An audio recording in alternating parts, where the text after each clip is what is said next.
हाय मुलांनो, आज आपण 8th लेसन बघणार आहोत. अ हनी बी स्पीक्स. तर आज आपण 8वा लेसन बघणार आहोत, ज्याचं नाव आहे अ हनी बी स्पीक्स, म्हणजे मी मधमाशी बोलते. अ मोनोलॉग. हे ती मधमाशी आहे, ती स्वतःशीच बोलत आहे, म्हणजे एक पात्री प्रयोग आहे हा. व्हॉट मी अ लेझी बी. आता हा जो आवाज आहे तो हनी बीचा आवाज येतो ना, मधमाशीचा, तो आवाज आहे. काय मी लेझी बी आहे, मी आळशी माशी आहे. You think I simply have fun all day among the flowers. तुम्हाला असं वाटतं का की मला पूर्ण दिवस त्या फुलांवरती फिरायला मज्जा येते? ओ नो, अजिबात नाही. When I am flitting from flower to flower I am actually very hard at work. जेव्हा मी एका फुलावरून दुसऱ्या फुलावरती जात असते तेव्हा तर मी खरं खूप मोठं कष्टाचं काम करत असते. And that's why I am called not a lazy bee but a busy bee. आणि म्हणूनच मला आळशी माशी नाही तर बिझी, खूप कामात व्यस्त असणारी माशी असं म्हटलं जातं. Come I will show you my house and tell you what a lot of work we bees do all our life. तर चला, मी तुम्हाला माझं घर दाखवते आणि आम्ही आमच्या पूर्ण आयुष्यभर किती जास्त काम करतो ते दाखवते. असा हनीबीचा आवाज येतो.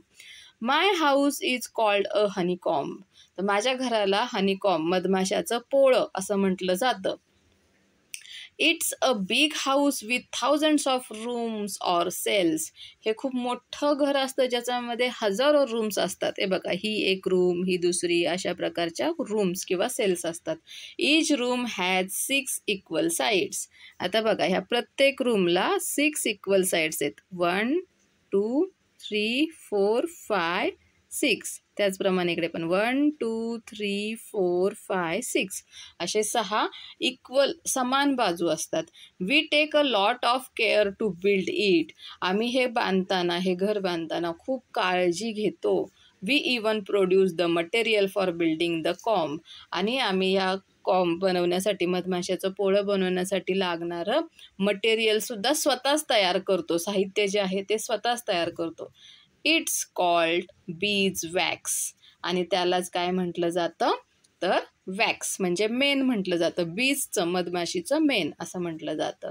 Do you know when I was very young I use to stay at home. तुम्हाला माहीत आहे का, जेव्हा मी खूप छोटी असते ना तेव्हा मी घरीच राहते.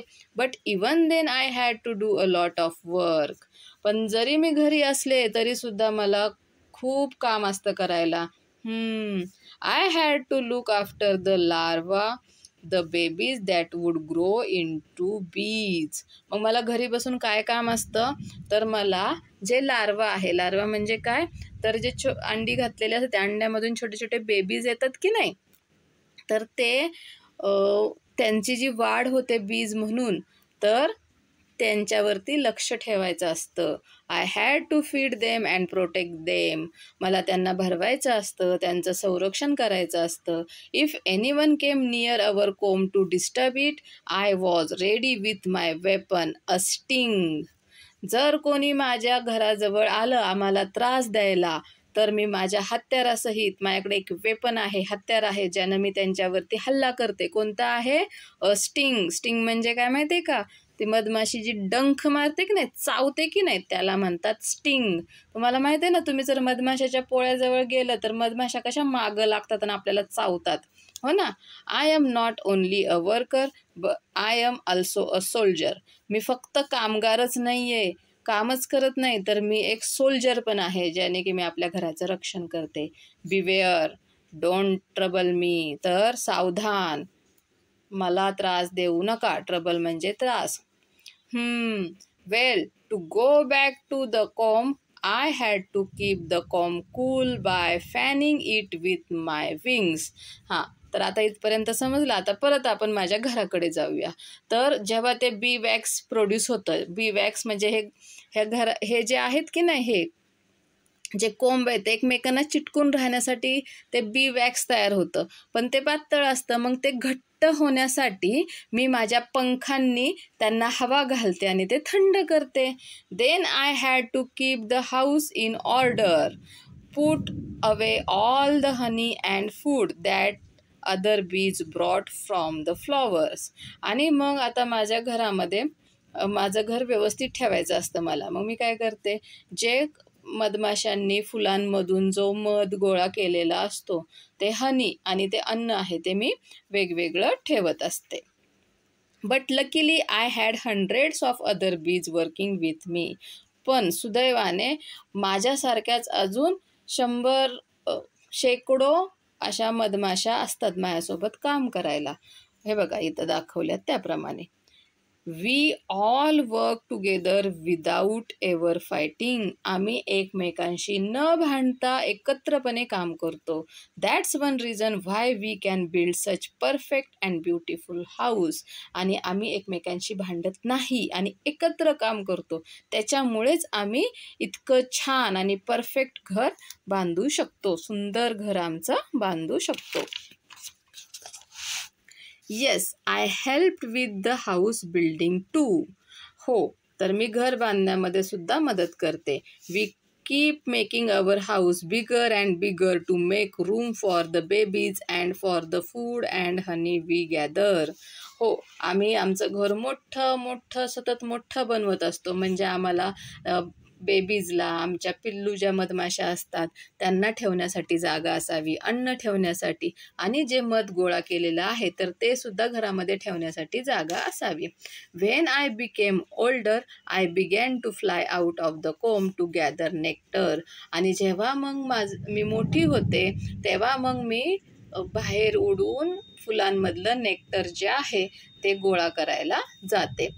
I take the nectar and pollen from the flowers and carry them back to the comb. मग मी ह्या फुलांमधून नेक्टर म्हणजे जो रस असतो ना फुलांमधला तो, आणि जे पोलन असतात, पोलन ग्रेन्स, तर ते घेऊन माझ्या घरी परत येते. Nectar is the sweet juice in the flowers and pollen is the yellow powdery stuff you see on flowers. तर नेक्टर म्हणजे काय, तर फुलांमधला जो गोड रस असतो तो, आणि पोलन म्हणजे काय, जर तुम्ही जास्वंदीचं फूल बघितलं असेल ना त्याच्यावरती असं पिवळं पिवळं असतात की नाही डॉट डॉट, ते, तर ते म्हणजे पोलन्स. ठीक आहे. I visit hundreds of flowers and make several trips every day without wasting even a single moment. मी 100 तरी फुलांना भेट देते आणि सतत माझ्या घरी येऊन हनी ठेवून परत जात असते, आणि ह्यासाठी मी एक क्षणसुद्धा वाया घालवत नाही. मी सतत काम करत असते.